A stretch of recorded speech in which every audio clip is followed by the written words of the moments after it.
Mapagpalang araw sa ating lahat, mga totoong mga hinday. Kaway-kaway! Yan, partner! Sa araw na to, andito tayo sa Barangay Kapatagan, Digos, Davao del Sur. At kasama natin ngayon ng partner ang may-ari ng Apple Orchard. Very unique partner, si Sir Benedy Benzon Kennedy Sepe. Kaway-kaway tayo, sir. Ayan, sa araw po na ito mga idol, pag-usapan po natin kung paano niya napalaki or napabuhay itong Apple partner at saka paano niya napabunga dahil alam kong rare ito dahil usually sa ibang bansa pa talaga ito galing. So mga foreign fruits partner, hindi lang apple, marami dito, may mga maple, andito lahat sa kanila, may mga olives pa tayo nakita. So ngayon po matutunghayan nyo, very inspiring, so dapat matuto po kayo, ma-inspired at syempre, kailangan natin to partner yung idea na to kasi mas marami ang pwede magtanim, mas marami ang tulungan, sir. Tama ba, sir? Bago tayo magsimula partner, please watch muna. Ito na yung isang sample sa mga apple na bunga niya mga idol. Ayan. So kakaiba partner dahil dito lang yan mismo makikita nila sa Kapatagan, no? Yung apple, no? Sa buong Pilipinas kasi isa lang, sir, no? Dito lang sa inyo. Yes sir, so far dito lang po yung may nagtatanim at nagpa-farm po talaga ng apple. Ayun, nakaka-inspired. Registered by ATI. Registered at saka learning site partner. Yes, Sir partner, tanungin na natin siya partner kung ano ba, paano nag-umpisa to at saan ba talaga ang punot ng puno nito talaga. Yes, sir. Sige sir. Bali po, nag-start ako magtanim ng apple way back between 2013 and 2014. So, habang kumakain ako ng apple, galing ng supermarket, so, naka-extract po ako doon ng 3 seeds. So, sabi ko, why not itanim. So, tinanim ko po yung 3 seeds and then tumubo naman po lahat. Kaso yung 2 is namatay until yung isa is nagtuloy-tuloy hanggang sa mamunga. So, yan po yung na apple, yung pinakaunang apple po. Ito yung first na tree. Yes po, first tree na purely seed growth po. Ayan, so sir, mula doon sa alam ko partner, ako nagsubok din magtanim ng apple. Oo. Yung seeds. Nagtanim ka pala? Oo. Tapos? Pero, siyempre, hindi talaga nabuhay. Sir, paano mo siya napatubo? Yung pinakauna ko pong mga seeds is directly tinanim ko lang sa lupa po. Tapos ngayon, meron akong mga ways na paano magtanim ng apple from seed. So, ang ginagawa ko, nilalagay ko sa tissue and then nilalagay sa ref for 10 to 15 days and then transfer sa lupa. Ayun po yung Pero, kailangan pa i-dry o hindi na? Hindi na po. Mas madali pong tumubo yung apple seeds base sa experience ko po. Kapag pagkakain mo tapos pagka-extract ng seeds, tanim mo agad. So mas madaling tumubo compare doon sa sa i-dried. Kasi medyo nagiging dormant na po yung seeds. So ayan. Partner, ilang ngayon? Ilang 1 week ba yun na? Yes sir. Sa tissue? 10 days. Yes, sir. 10 to 15 days. Siguro mga 2 weeks. Medyo basa yung tissue tapos nakatakip sa bahonan? Yes po. So doon mo ilalagay. After that, pwede mo na siya itanim. Yes po. Ayun. So tandaan nyo po yung matutumayin dahil baka sa kanila mag-work din. Kung nag-work kay Sir Benson, baka mag-work din sa inyo. Kay partner, hindi nag-work. Mali yung kasi hindi ko nilagay sa tissue. Pero at least kasi pagka magtanim ka ng apples, at least mga nasa 100 seeds. Kasi nasa mga siguro 10 to 20% lang yung talagang magtutuloy. So 80 to 90% talagang mortality. Yes po. So yun ang pinaka-risk talaga ito. Kaya partner, good news. Dahil sa kanila dito si Sir Benson, may binebentang mga mga talagang grafted na buhay na ng mga apple. So siya nagpapadala sa buong Pilipinas from here sa Kapatagan diretso sa Manila, sa Luzon, sa Visayas, Mindanao. Tama ba, sir? Yes po, tama. Ayun. So makikita niyo po dito sa likod namin yan yung kanilang tawag dito apple tree. Partner, at nakaka-inspire dahil partner sa isang ganitong kaliit na area, 500 square meters, ganito na yung na-produce niya. Sir, ano ba yung makikita natin dito sa farm mo, sa nursery mo? So far, ang pinaka-highlights ko dito is yung apple. Tapos meron din po tayong mga tropical fruits, gaya ng mga langka, mga durian. Pero sa temperate, meron din ako akong plums, cherry, olive, persimmon, figs. Tapos meron din tayong mga maples, ganyan. So meron din tayong kiwi, meron din tayong grapes.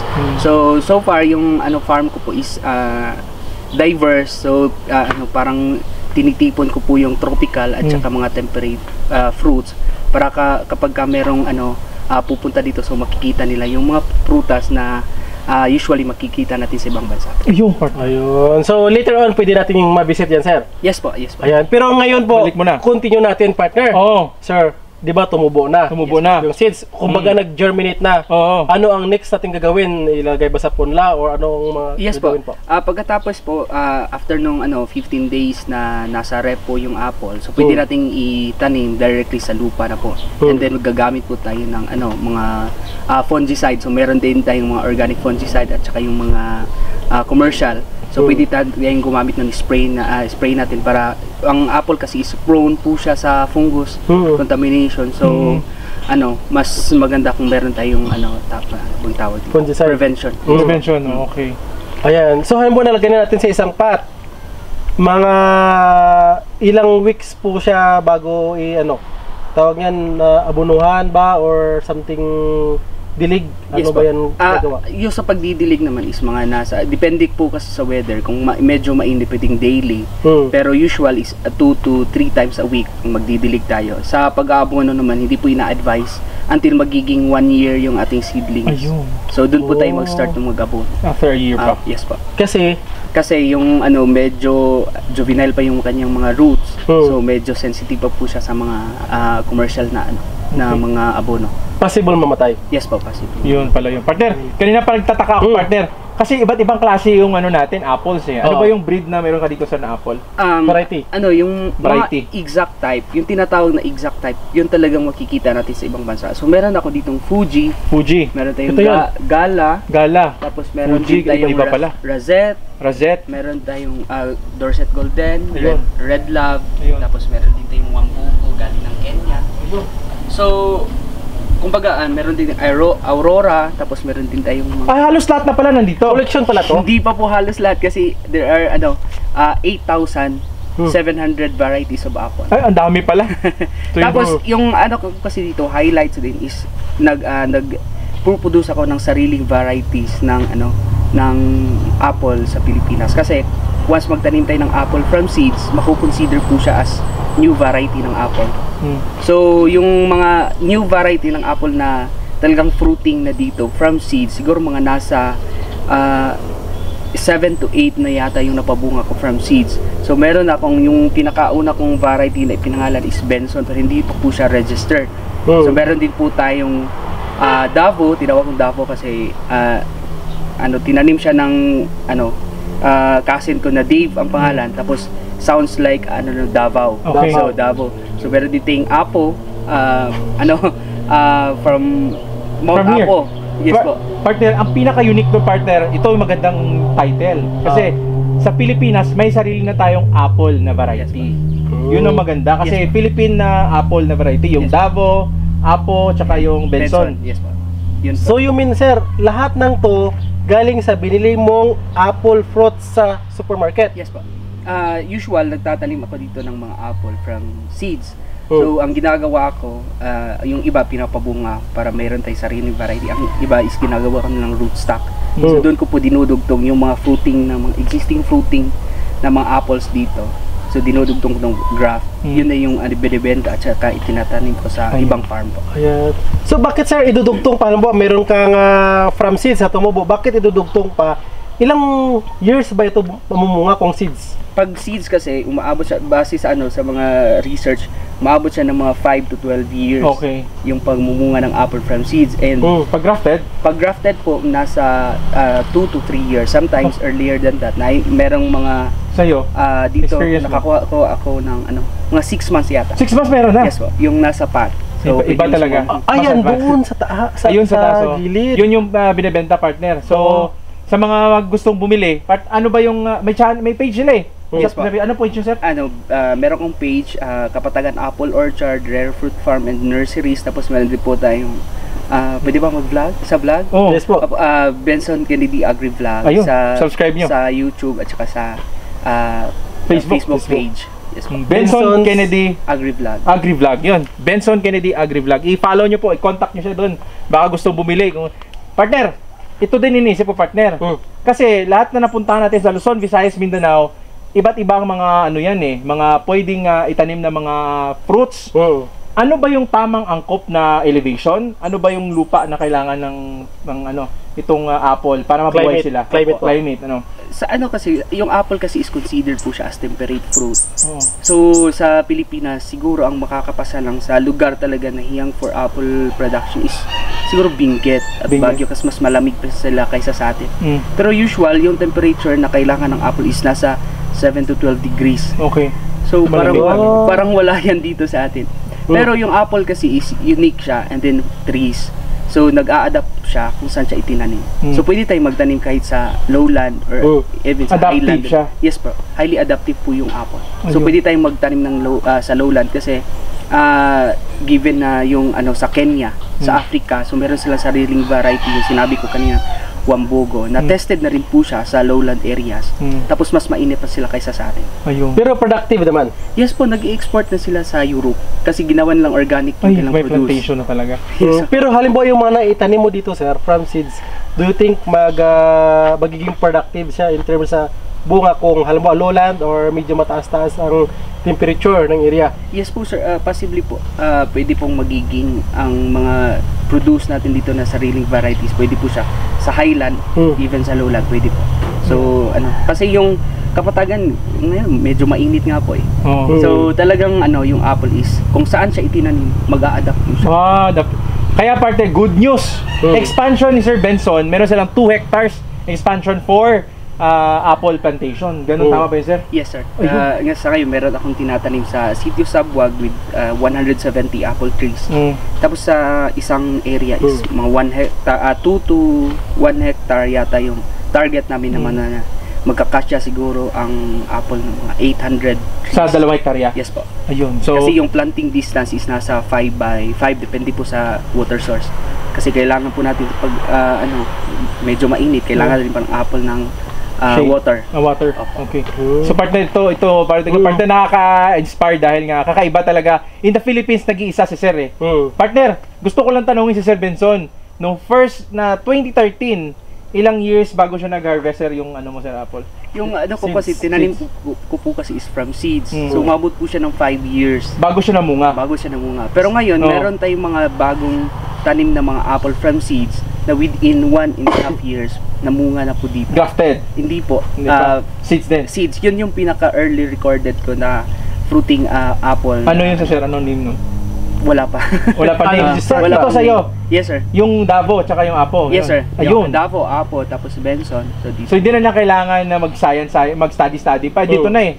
Tested niya na eh. 1 year and a half. Sir, tanong ko lang sir, after 5 years na natubo na yung ano mo, apple mo at namunga sir, ano yung feeling na nangyari sir? Ano ba yung best moment ba yun? Ano ba? Yes sir, parang best moment. Talagang hindi parang best moment po talaga kasi nung bata pa kami, medyo madalang yung apple sa ano, siguro nakakakuha lang kami ng apples by mga December kasi ang daming supply noon tapos bumababa yung ano presyo.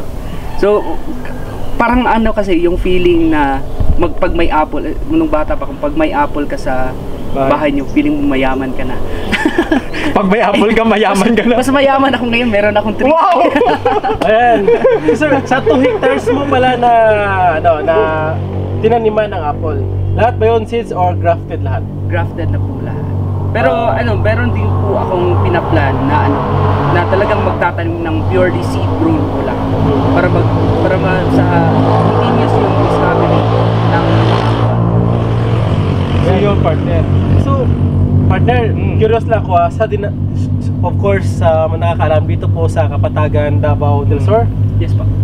Almost lahat vegetables dito at saka flowers. Siyempre yun ang pinaka main production nila at saka saging. Sir, sa lahat-lahat ng yun, bakit apple ang napili nyong itanim? Ano kasi yung nagsimula ako ng apple parang out of curiosity na napatubo ay nagtanim po ako. Pero sa ngayon po kasi isa sa mga ano ko is kung makikita nyo pumunta kayo dito ng Kapatagan. Yung Kapatagan is wala nang medyo kahoy. So yun yung isa sa mga parang advocacy na pwede tayong switch into other crops na makakatulong din sa sa environment. So nag-switch ako into fruit farming kasi wala nang masyadong puno dito at tapos yung apple is maganda rin po siya kung makikita niyo yung mga roots niya. Ganyan. Yan yung mga roots, oh. Opo. So nakaka-hold din po siya ng ng lupa. Ayan. So kung itatanim po yung mga apple sa sa medyo hiling, so makakatulong po siya sa soil erosion. Okay. So, Tapos pwede rin po tayo under the apples, pwede tayo magtanim ng other crops ng mga vegetable. pwede yun. So dual ang ating So, multi-purpose. yung multi-purpose po yung Yeah, so partner. yun po yung isa sa mga gusto kong kasi dito Napakainis. sa Kapatagan kasi medyo parang ako pa lang yata yung talagang nagfo-fruit farm ngayon. Oh, yun. Halos lahat, tama yung sabi ni sir na halos lahat dito is vegetable farm. Yes, tama yun. Kasi, yung nag-video kami dito, puro vegetables, saging dito din. Yes po. Oo, bulaklak. At saka yun, napaka-unique talaga mga totoo mga Inday, no? Sa buong Pilipinas, no? Dito lang yan sa Kapatagan. Sir, tanong yan sa partner kung ano ba yung future na nakikita mo, sir, sa apple industry dito sa Pilipinas in the next 5 years, 10 years? Siguro baka target ko kasi as makapag-produce ng apple locally dito sa aming city, sa Tico City. At least man lang dito mag-start yung apple meron talaga tayong makikita sa market na sariling atin or locally produced na mga apple. So sa ngayon po meron akong mga natatawang ako kasi sa merong nag-text sa akin or tumawag ba yun si taga Divisoria, umorder siya sa akin ng 8 boxes ng apple na locally produced daw sa Pilipinas. Wala pa akong ganun talaga na harvest volume, yes po. Wala pa. So yung apple pa lang kasi dito is for tourism pa lang. So pero minsan kapag meron talagang bunga, nagpapa-pick ako. Minsan may anong tawag dito? Bumayad ng 1,000 para makapag-pick lang apple. So, siguro, ang tanong ni sir is mga 10 years from now, siguro baka meron na tayong apple picking sa Pilipinas. Ayun. Pinakamaganda. Meron tayong future sa apple industry. Or less than that kasi grafted dun. Yes, Ayan, pa, partner. yes, Saka, partner, sa mga gustong sumabay, sa ganitong trend, partner, kasi trend ito possible na i-contact niyo po si sir, gawin siyang consultant, no? Papuntahin niyo sa area niyo, baka pwede pala yun. Kasi siyempre, kailangan pa mag-gather ng data. Yes pa. Oo, yun. So, yung importante yun. Yes. Partner, Sir, ano ba talaga ang challenge sa pagtanim ng apple? Kasi for sure, alam niyo na partner. Oo. Kasi bakit ka pa mag-expand ng 2 hectares na apple plantation kung hindi mo siya kabisado? ayun. Ano ba sir, mga sakit ba? Anong problem na encounter dito? Sa ngayon po, ang apple kasi sa Kapatagan medyo hindi pa siya ganun kadami. So hindi pa ganun din kadami yung sakit na The usual na sakit niya is fungus, tapos yung dahon lang niya ang affect. And then yung root rot, yun yung isa na nalalanta po talaga yung kanyang ugat. Pero treatable and then kaya po ng mga agapan po talaga. Ayun. So sa ngayon po kasi ang mortality ng apple is nasa 90%. So naibaba po natin yan into parang nabaliktad po natin kasi usual na pagtatin po is halos 100% tumutubo na po siya. Gamit yung mga natutunan sa sa pag-apply ng fungicide din yan. So yung apple po dito is hindi pa ganun kadami yung sakit. At kasi konti pa lang yung nagtatanim. So usual kasi pagka madami nang nagtatanim, doon na rin po lalabas yung mga sakit. Ayun. Medyo congested. Yes, Tama yung partner. I think marami talaga tayong nalalaman sa apple partner, pero pwede bang itour natin yung ibang fruits? Yeah, kasi tingnan mo, ang laki kasi ng mga... Ito yung fruits na Ano niya apple. Pero ano ba yung iba pa dito makita natin, sir? Yes, sir. Sige, punta tayo dito sa... Ayan. Ito sir, ano po ito? Ito po yung isa sa mga type ng oranges po sa dito na makikita sa orchard. So yun nga sabi ko, it's a mix of tropical and temperate na mga So ito po yung blood orange na pinaka-mother ko po. Blood orange? Yes po. Orange. Saan galing to, sir? Originated from? Hindi ko masyadong kabisado yung kung saan siya nag-originate, pero kung hindi ako nagkakamali sa Spain. Sa Spain. Spain. Galing pa tong Spain. Pero sa supermarket mo dito nabili ang seeds? Hindi sir, nabili ko yan grafted na. Yan Okay, grafted. Okay, blood orange. Ito Yes, naman, sir. Ito naman is King Mandarin. Yung King nakikita Mandarin. natin sa sa usual sa supermarket at saka sa palengke na green na So ito po yung isa sa mga pinakamahal din po na collection. Ito. Ano to? Caviar lime. Uy! Caviar lime. Apo. Yung bunga niyan is parang itlog ng isda. Tapos ginagawa siya sa binubudbud po siya sa mga food. So, ang lime na to is for culinary. Ay, okay, sa cooking. Okay, cooking. So, grabe. Ito is pinaka-expensive. Bakit expensive? Magkano ba to, sir? Rare Give me idea. po kasi Very rare. Very rare po. Ang seedlings po nito kahit maliliit pa lang nasa 1,000 to 1,500 po. Yung Kahit ganyan lang kalaki? Yes po. Isang dangkal lang? Isang dangkal po. Yeah. Nagbunga na ito, sir. Yes sir, nakabunga na po ito. Wow. Flowering na rin po yata. Medyo maliliit, hindi natin nakikita. Grabe, no? Ano pangalan ulit, sir? Caviar line. Caviar line. At saka ito, partner, ito yung madalas na lang nila makikita dito sa Pilipinas. Ito Ano yung ba to? olive. Olive pala Ito to. yung olive. Yes Tama po. ba, sir? Yes po, olive. Nagbunga na rin ito, sir. Yes di ba? po. One time, nagbunga na po siya. Olive. And then yung olive kasi is Mediterranean. So, pwede siya pang tropical at saka pwede pang galing. Mediterranean. Olive. So, dito nga maganda yung tubo niya. So, ito rin po yung macadamian. Macadamian. Ito. Yes po. Nuts. Yes po. Macadamian nuts to. Yes po. Nuts. So, Akala ko ito, kahoy. mahilig tayo sa mga nuts. Kumakain-kain na nuts. Yung good. Tapos dito tayo, sir. Saan ba yan? Dito. Ito, sir. Malaki kasi parang sunfish. Opo.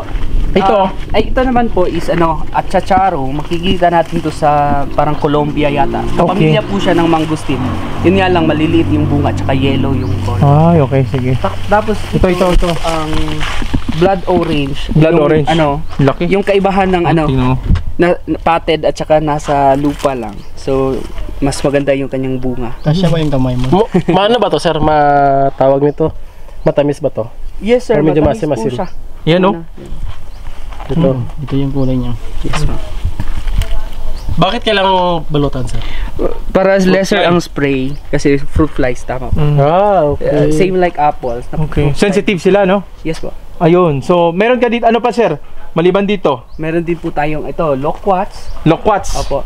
Tapos meron din po tayong Ito, sir. Ito yung pula, sir. Ano yan tawag dyan? Raspberry. ito, raspberry po siya. Raspberry. So gamit ko po dito is kasi marami siyang bulaklak. So pang-attract ng bees. Kasi kailangan natin yung bees sa pollination. Oh, tingnan nyo po. Dami oh. Raspberry. So, Yes, po. good for ano to, mga For smooth ano mo tawag? smoothies. Okay. Tapos meron din po ako isang Pulang-pula, no? collection dito. Ito pa, meron pa isa. Ito po yung Jaboticaba. Makikita lang po natin ito sa sa Amazon sa Brazil. Wow. Grabe. Kapag anong po bunga niya? siya ng bayabas, Okay. yung bunga niya is parang grapes na nakadikit sa kanyang stem. Okay. So ginagawa po itong mga juice kasi medyo mas mataas siya sa antioxidant niya. Tsaka, partner, ito nakapagtingin sa akin kanina, partner. Ito yung sugar cane na kakaiba, partner. Yes po. Anong tawag dito, sir? Bodas belly na sugarcane. Pwede siyang pang ornamental, pwede rin pong i-consume. So, Matamis to, sir. yes po. Tapos mahal. Mahal siya. Yes po. Yung Magkano? kung makikita niyo po sa presyo sa Amazon ito is $45 each node Ala. nito. $45. Kaya umaabot ng mga 13,000 yata yung isang length ng apple. Wow. Bakit mas mahal, sir?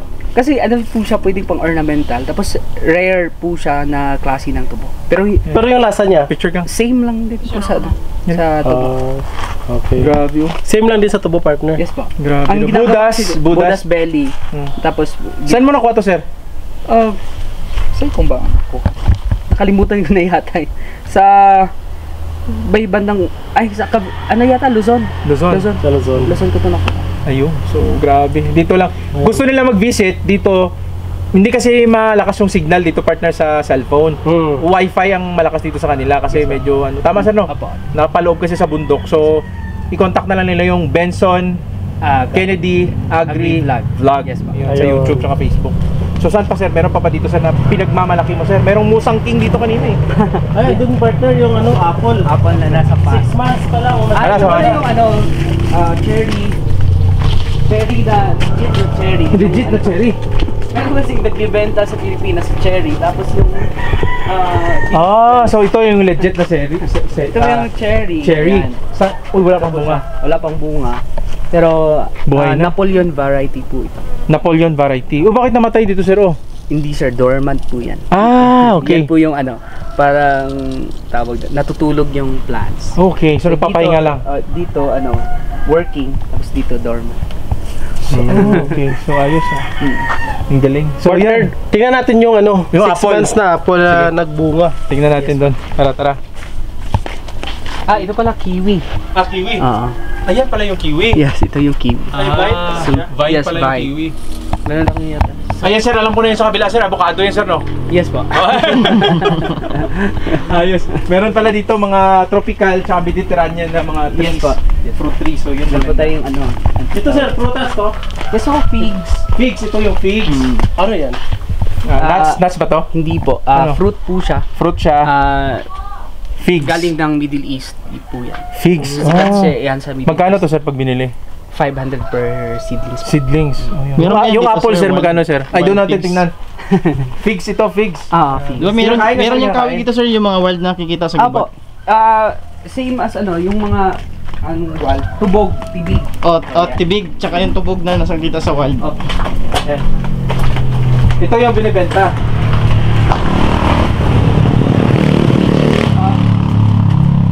Ito. Ito yung Apple na ano, pink lady na variety. Pink lady. Opo. Uy, Breed yata to ng US. bago pa. Yes po. 6 days pa yan sir na gano'n na. 6 months 6 na months. graft. 6 months na graph ganito kalaki. Yes po. So mga ilang Makita feet nyo, na to? maliit pa po yung ano. Parang 4 feet ano? Yes po. 4 feet. So ganito kalaki sir, magkano ang presyo dito sa iyo? Usual is nasa ano 3,500. 3,500. Pero hindi siya ganito, ganito siya eh. Ganito. Opo. Kasi So ito, hindi ito. natin ito masiship eh. Nakakukupit na, ready na. Yes po. Ito yung 3,500. Yan. Yan. Grafted na rin po Grafted. yan. Pag nag-order sa Luzon sir, mga magkano ang bayaran niya from aside from Kaya kalaki, oh. 3,500. Sa shipping fee po, so umaabot siguro sa ang isa is nasa mga 300 to 400. Mura lang din. Yes po. Pangalan lang. Ito grafted siya. Yes po, grafted. grafted. So yun. Yun ang parang. Ito yung Musang King na sinasabi nila. Ito.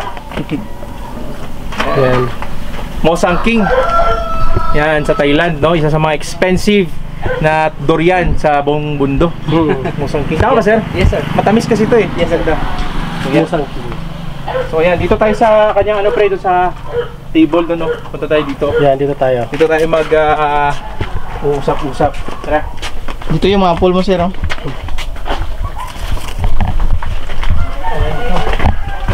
Dito tayo, glass pre. So yan, so ganito lang po kaliit yung area ni Sir Benson. Mga 500 square meters partner. Pero talagang na ano niya lahat, no, na manage niya dito yung very unique na fruit tree bearings no sa Pilipinas. So kakaiba. Sana po na-inspired namin kayo. Partner, tanongin natin si Sir Benson, partner Yes. mo. Ano ba yung best advice mo sa kagaya nila na na-inspired na sa'yo ngayon kasi nakita nila yung video mo? Siguradong ano na sila sa'yo? Talagang inspired na inspired. Ano yung best advice mo sa kanila, sir? Siguro sa kabataan kasi mga bata pa po kami. Yung mga younger Siya lang daw bata. bata pa tayo. Bata pa. Yes sir.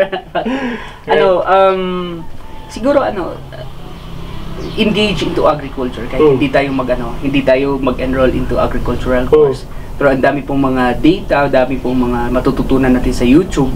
Gaya nito, so ang dami nating matutunan and then keep innovating po. So dito sa Pilipinas, pwede pala yung apple. Yeah. So from innovation, from seeds, so nakapag-produce na rin po tayo ng apple. So keep on innovating po sa mga kabataan niya. And hopefully, yung makita natin ang tawag dito, wonder of agriculture. Kasi yung agriculture is kahit saan siya ilagay, talagang merong gamit. Nakapag-produce tayo ng mga foods. So sa mga pangangailangan natin and then kita. So halos sa agriculture andun na po lahat. So I'm encouraging talaga na we have to engage in agriculture po. Tama. So yun talaga yun ang pinaka-inspiring partner kasi nga tayo is a younger generation dito sa agriculture. Pero si Sir, tingnan nyo talaga pag-engage niya is very unique, no? Kakaiba talaga. So, mas maswerte pa partner kung ikaw mauna, halimbawa kay Sir Benson na halimbawa apple, pag may nakita sila all over the Philippines na apple, tinanong saan galing yan kay Sir Benson. Ayun, legacy. Naiwan na talaga. So maybe aside from apple, may mga other fruit trees pa na medyo rare pa or wala pa sa Pilipinas na pwede silang magpatubo.